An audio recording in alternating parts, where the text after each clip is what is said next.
To our channel again.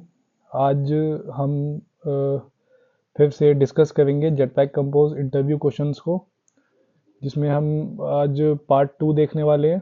पहले हमने discuss किया था जेटपैक कंपोज इंटरव्यू क्वेश्चंस को, जिसमें हमने देखा था बेसिक इंटरव्यू क्वेश्चंस को, जैसे कि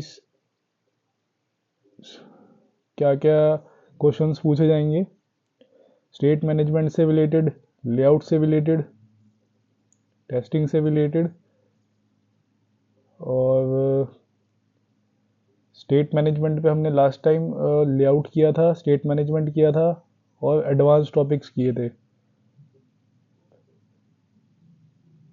तो आज हम एडवांस टॉपिक्स में से हमने कुछ छोड़ दिया था, तो आज हम वही करने वाले हैं और आगे के क्वेश्चंस करने वाले हैं टेस्टिंग से रिलेटेड, इंटरऑपरेबिलिटी से रिलेटेड जेटपैक कंपोज के अंदर। तो चलिए शुरू करते हैं।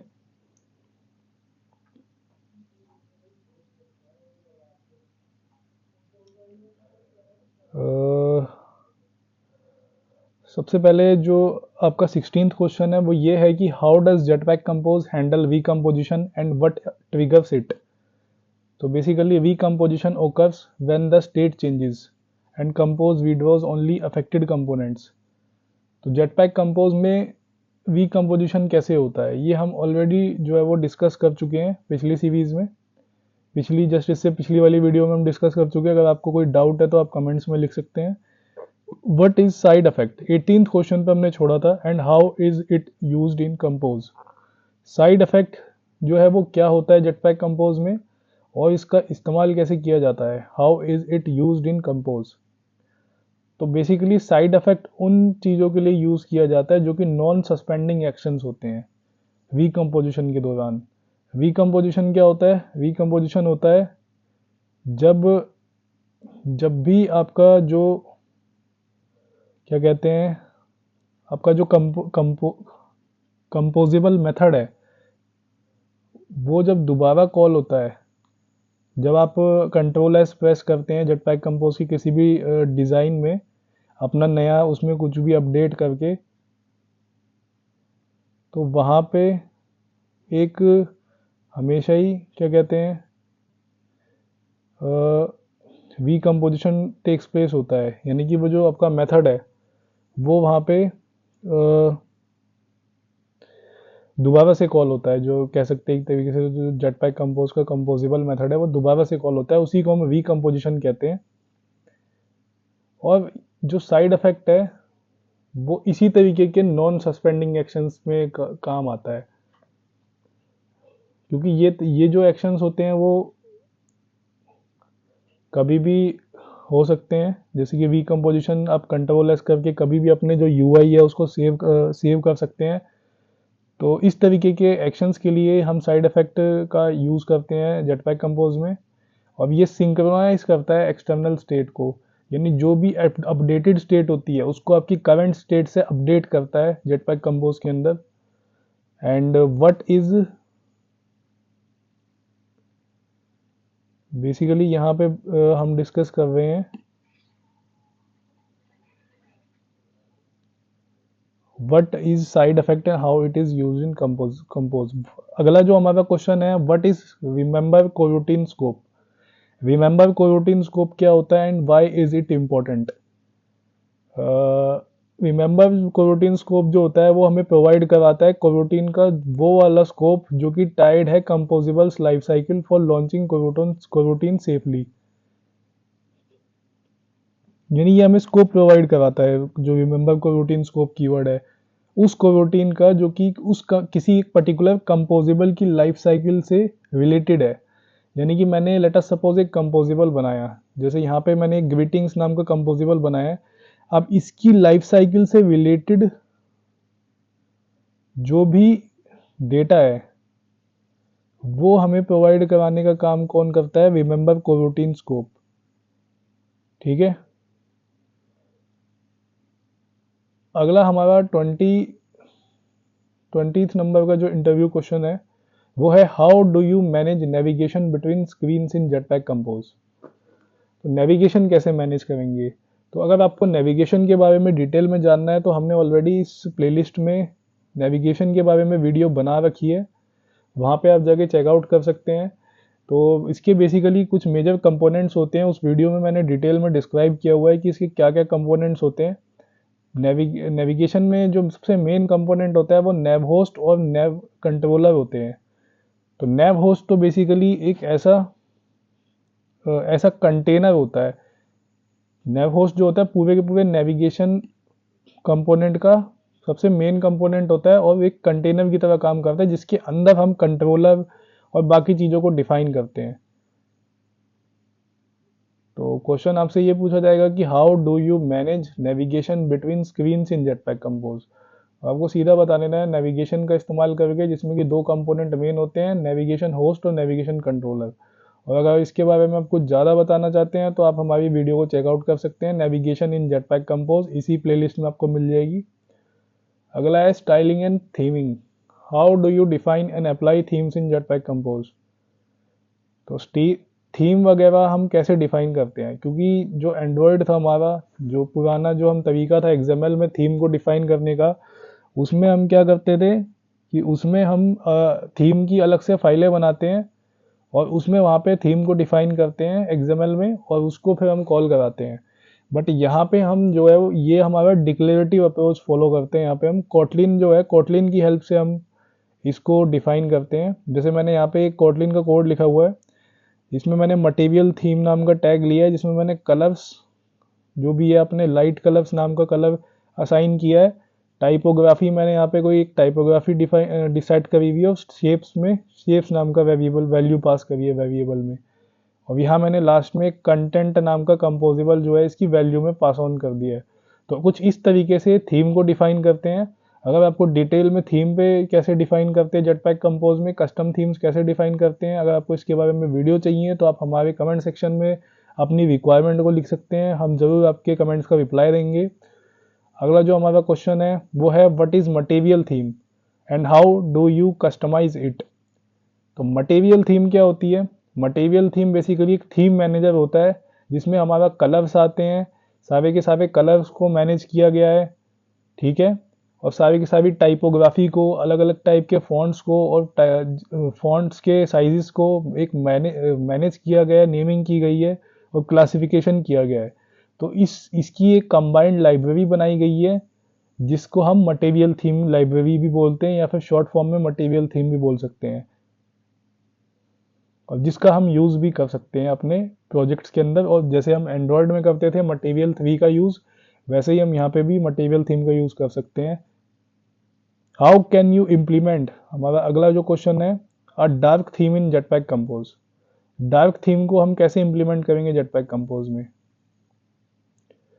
तो जेटपैक कंपोज में डार्क थीम यूज़ करने का एक ही तरीका है, हम इसमें इस सिस्टम इन डार्क थीम इसका यूज़ करेंगे, इस सिस्टम इन डार्क थीम का। सिर्फ इस मेथड का यूज़ करते ही, ये पहले से इसकी जो डेफिनेशन है वो हमारी जेटपैक कंपोज की लाइब्रेरी में डिफाइंड है ऑलरेडी। तो ये हमारे यूआई को एकदम से डार्क थीम में चेंज कर देगा, जो कि इसका पैटर्न होगा, जो भी इसका मटेरियल थीम का पैटर्न होगा उसके अकॉर्डिंग कलर्स को स्विच कर देगा डार्क थीम में। तो जैसे कि वाइट कलर है, अगर वो डार्क थीम में आएगा तो वो अपने आप ब्लैक हो जाएगा, तो इस तरीके से करस्पॉन्डिंगली अपने कलर्स को ये चेंज कर देगा ऑटोमेटिकली। आपको कुछ भी करने की ज़रूरत नहीं है, पूरी तरह से डायनेमिक है। तो ये फैसिलिटी भी हमें जेटपैक कंपोज में मिल जाती है। 24th क्वेश्चन जो है, how do you create reusable component with jetpack compose. ठीक है, हमने जेटपैक कंपोज में कंपोजेबल मेथड्स बना लिए और अपने अलग अलग से कंपोजेबल मेथड्स को नेस्टिंग करके या फिर अलग अलग से कॉल करा करा के सेट कंटेंट में एक अपना यूआई बना लिया, डिक्लेरेटिव यूआई जिसे हम कहते हैं। बट उसमें हम उनका यूज़ बार बार कर सकते हैं, इसलिए हम जेटपैक कंपोज में कंपोजेबल्स को बनाते हैं। तो उस लॉजिक का हम यूज़ बार बार कर सकते हैं, क्योंकि वो हमारे पास एज अ मेथड है। अब उस मेथड को हम जितनी बार कॉल कराएंगे उतनी बार हम उसका यूज़ कर सकते हैं, और उसमें पैरामीटर भी अपनी रिक्वायरमेंट के हिसाब से दे सकते हैं। तो ये आपका जवाब हो सकता है जब आपसे ये वाला क्वेश्चन पूछा जाए कि कैसे आप रीयूजेबल कंपोनेंट बनाएंगे जेटपैक कंपोज में। तो अगला जो हमारा 25th क्वेश्चन है, what are textile and typography in Jetpack Compose. तो जैसे कि हमारा एंड्रॉयड में पहले होता था जेटपैक कंपोज से, वैसे ही टेक्सटाइल अभी भी है कि किसी भी टेक्स्ट की अपीयरेंस को चेंज करना, यानी कि उसके साइज को चेंज करना, उसके कलर को चेंज करना या उसकी राइटिंग को या फॉन्ट को चेंज करना हमें हमारा जो है टेक्सटाइल कहलाता है। और टाइपोग्राफी क्या है? टाइपोग्राफी है उसकी टेक्सटाइल्स का जो ग्रुप है, जो अलग अलग टाइप की जो उसकी फॉन्ट्स होती है उसको हम टाइपोग्राफी बोलते हैं।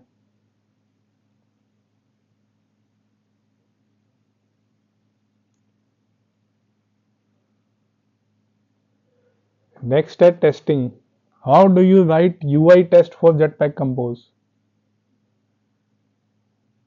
जो हमारा टेस्टिंग से रिलेटेड अब क्वेश्चन यहाँ देखने को मिल रहे हैं, क्योंकि हमसे जो है सिर्फ डिज़ाइनिंग, स्टाइलिंग या थीमिंग के बारे में ही क्वेश्चन नहीं पूछे जाएंगे, या फिर सिर्फ स्टेट मैनेजमेंट के बारे में ही क्वेश्चन नहीं पूछे जाएंगे।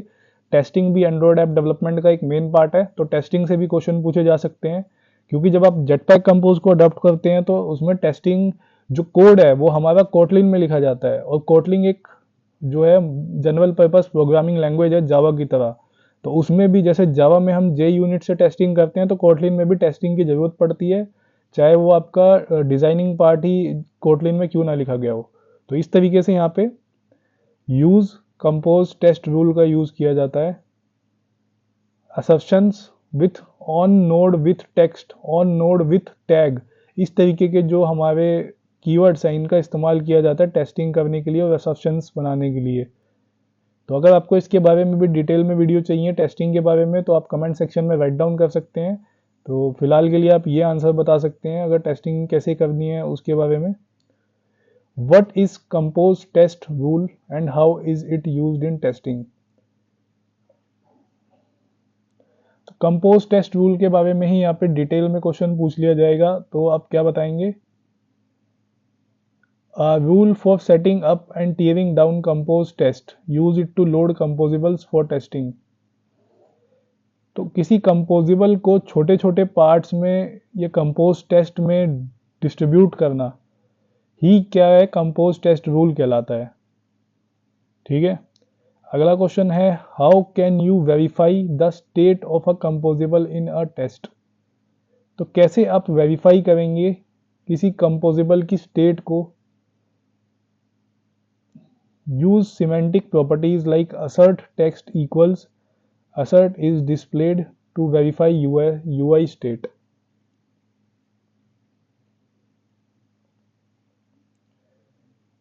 तो how can you verify the state of a composable in a test?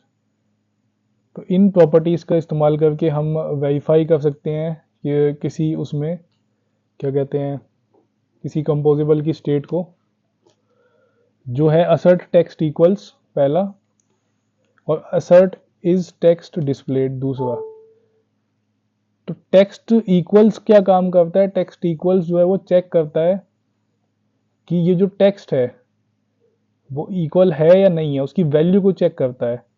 और ये उसकी यूआई स्टेट को चेक करता है जो डिस्प्लेड का, कि अगर उसकी वैल्यू बराबर है तब भी वो क्या डिस्प्ले क्या कर रहा है।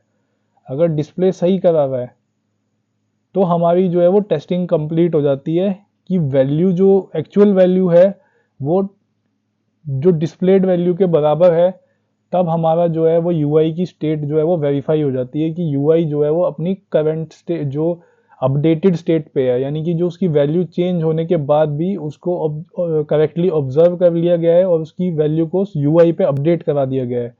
तो ये मेथड है अपडेट करने का, असर्ट टेक्स्ट इक्वल्स और असर्ट इज डिस्प्लेड की वैल्यूज को अगर हम चेक कर ले तो हमें पता लग जाता है कि जो स्टेट है कंपोजिबल की वो सही सही अपडेटेड है और सही है।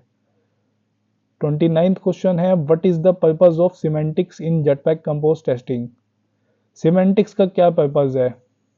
सिमेंटिक्स जो है वो मेटा डेटा प्रोवाइड कराता है टेस्टिंग के लिए और एक्सेसिबिलिटी के लिए, और इनेबल करता है असम्पशंस को यूआई एलिमेंट्स पे। ठीक है, how do you test user interaction with Compose UI? User के इंटरेक्शंस को, टेस्टिंग से ही रिलेटेड क्वेश्चन है, आप कैसे टेस्ट करोगे कि यूजर ने क्या इंटरेक्शन किया है किसी भी जेटपैक कंपोज के यूआई पे?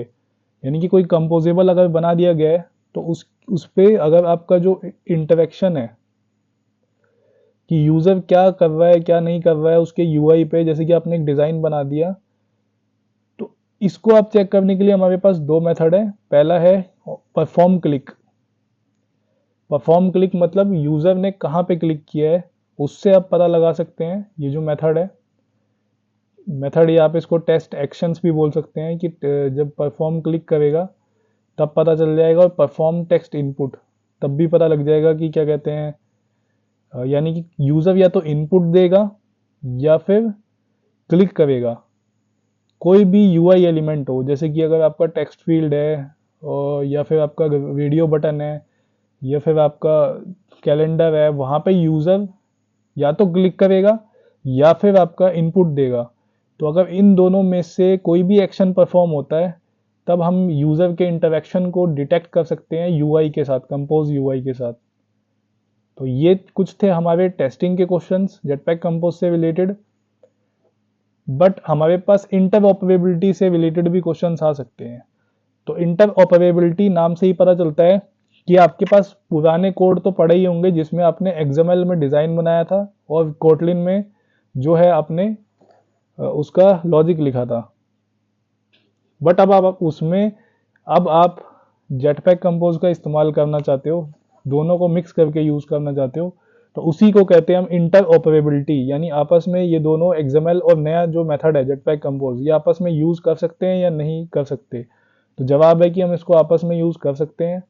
बट उसको करना कैसे है वो आपको पता होना चाहिए, और आपसे यही क्वेश्चंस पूछे जाएंगे। How can you see a Compose UI in a traditional XML based layout. तो इसका जो जवाब है वो ये है कि use Compose view in the XML layout और एक्टिविटी। तो करना कैसे है कि आपका जो एग्जिस्टिंग एक्सएमएल कोड है उसमें आपके पास टैग होते हैं। टैग क्या होते हैं? एक टैग दिया जाता है आपको कंपोज व्यू का, ठीक है। जैसे आपके पास लीनियर लेआउट, रिलेटिव लेआउट, ये सब टैग होते हैं, वैसे ही आपके पास कंपोज व्यू नाम का भी एक टैग होता है जो कि सेम तरीके से लिखा जाता है एक्सएमएल में। तो ऑलरेडी आपका जो एक्सएमएल कंपो वो होगा उसमें आपको कुछ नहीं करना, इंटरऑपरेबिलिटी का डिपेंडेंसीज ऐड कर लेनी है और जेटपैक कंपोज की डिपेंडेंसी ऐड कर लेनी है। उसमें आपको एक्सएमएल में अपने आप डिज़ाइन में जाना है, जो पुराना डिज़ाइन है आपका, और उसमें कंपोज व्यू का जो है टैग ऐड कर लेना है। तो आपका जो है कंपोज व्यू का टैग आ जाएगा। अब आपने जो भी कंपोजेबल अपनी कोटलिन लैंग्वेज में डिफाइन किया है, जो कि डिक्लेरेटिव अप्रोच से आपने डिफाइन किया होगा ऑब्वियसली, उसकी आपको एक आईडी बनानी है, की बनानी है उसकी, और उस की को आपको वहां पे एक्सएमएल के कंपोज व्यू टैग में एज अ आईडी पास करा देना है। तो इस तरीके से आपका जो जहां पे आपको इस कंपोजेबल को दिखाना है, अब आप एक्सएमएल में उसको अपनी मर्जी से दिखा सकते हो, और इससे इंटरऑपरेबिलिटी भी हो जाती है। यानी दोनों आपस में आप एक साथ यूज कर रहे हो, पुराना तरीका एक्सएमएल वाला और नया तरीका जेटपैक कंपोज में कंपोजेबल वाला, दोनों को एक साथ यूज कर रहे हो। तो नेक्स्ट क्वेश्चन पे हम चलते हैं। How can you use a traditional XML based view in a jetpack compose layout.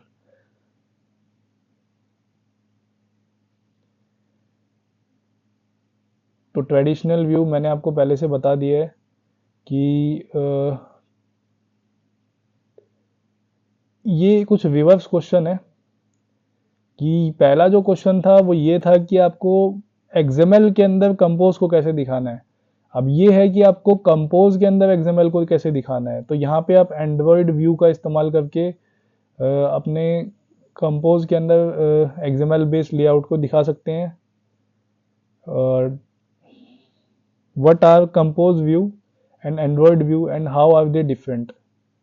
Compose view और एंड्रॉयड व्यू क्या होते हैं? तो बेसिकली दोनों ही इंटरऑपरेबिलिटी को प्रमोट करते हैं। कंपोज व्यू होता है कि आप अपने एक्सएमएल के अंदर किसी कंपोजेबल को एज अ व्यू दिखा रहे हो, ठीक है, by using the composable tag. और एंड्रॉयड व्यू क्या होता है? एंड्रॉयड व्यू होता है कि आप अपने जेटपैक कंपोज के कंपोजेबल मेथड के अंदर किसी एक्सएमएल को यूज कर रहे हो, एक्सएमएल को दिखा रहे हो एज अ डिजाइन, तो वो होता है Android view. What is view composition strategy and when would you use it? तो व्यू कंपोजिशन स्ट्रेटेजी जो होती है वो डिफाइन करती है how compose manage the life cycle of compose view. कैसे कंपोज जो है आपका मैनेज कर रहा है किसी कंपोज व्यू की लाइफ साइकिल को। कंपोज व्यू क्योंकि आ जाता है आपका एक्सएमएल टैग होता तो एक्सएमएल टैग है, बट वो यूज कर रहा होता है की के थ्रू आपके डिक्लेरेटिव कंपोजेबल को ही। तो ये दिखाता है कि कैसे कंपोज जो है आपका मैनेज कर रहा है लाइफ साइकिल को, क्योंकि वो लाइफ साइकिल के अंडर ही आएगा। अब आपकी जो लाइफ साइकिल है वो एक डिफरेंट तरीके से मैनेज होगी, जो कि आपका पुराना तरीका है वो उसके मेथड को फॉलो करेगी। जो आपकी ऑन क्रिएट ऑन स्टार्ट जो होती है एंड्रॉयड एक्टिविटी की या फ्रेगमेंट की लाइफ साइकिल, तो वहां पे आपको इस कीवर्ड का यूज करना पड़ेगा व्यू कंपोजिशन स्ट्रेटेजी का अपनी लाइफ साइकिल को मैनेज करने के लिए। Explain how to migrate an existing project from XML to Jetpack Compose. अगर आपके पास पहले से कोई XML का प्रोजेक्ट पड़ा हुआ है और आपको जेटपैक कंपोज में उसे माइग्रेट कराना है, तो कैसे आप इस टास्क को अचीव करेंगे। तो इसका जवाब सिंपल सा है। हमें XML का डिज़ाइन पता है, हम उसके जैसा सेम टू सेम जो है डिज़ाइन के अकॉर्डिंग कंपोजेबल मेथड्स बनाते जाएंगे और एक एक करके स्क्रीन्स को कन्वर्ट करते जाएंगे कंपोजेबल्स में।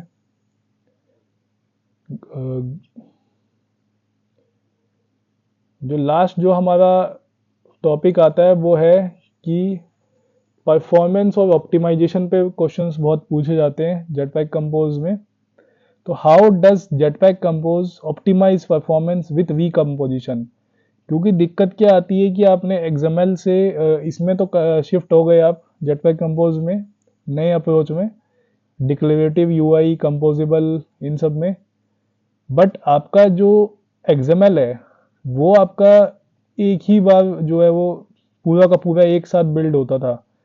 बट यहाँ पे क्या है, वी कंपोजिशन बार बार होता है। वी कंपोजिशन क्या होता है, जो आपका मेथड्स होते हैं वो दोबारा दोबारा कॉल होते हैं। जब भी आपका जो मेथड्स कौन से, जो डिज़ाइन के आपके मेथड है, जो जेटपैक कंपोज का जो कंपोजेबल है, वो जब दोबारा बिल्ड होते हैं क्योंकि आपने एप्लीकेशन को क्या करा है, दोबारा से डिज़ाइन में कुछ चेंजेस कर रहे हैं, तो वो मेथड भी दोबारा से कॉल होंगे और तभी आपका जो डिज़ाइन है वो UI पे दिखाई देगा। ठीक है, बट क्या होता है, जितने इसमें इस तरीके से इसको मैनेज किया जाता है कि जितने एरिया में आपने चेंज किया है वही जो आपके UI है वही वीकम्पोज होगा, बाकी जो है वो वीकम्पोज नहीं होगा। तो इस तरीके से स्टेट जब चेंज होगी तो उन्हीं की चेंज होगी।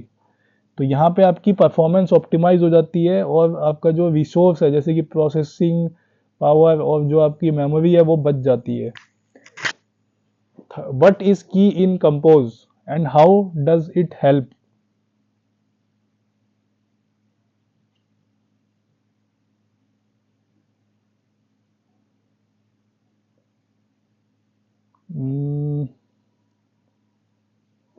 How does it help?